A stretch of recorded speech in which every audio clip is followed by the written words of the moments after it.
Well, here we are, December 27th, 2010.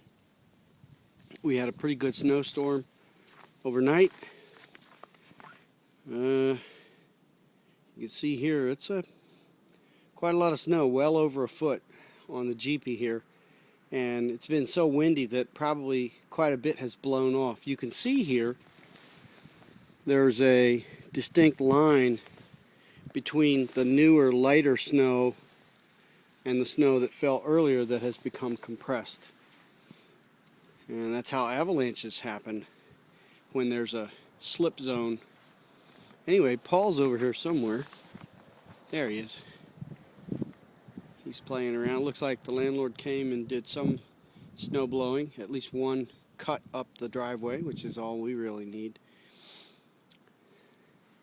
And it's still snowing pretty hard. So I'm going to shovel the path around to the front door. Yeah, we'll get a measuring stick out here. It's certainly a foot, probably 16 to 18 inches at this point, more on the way. There you have it.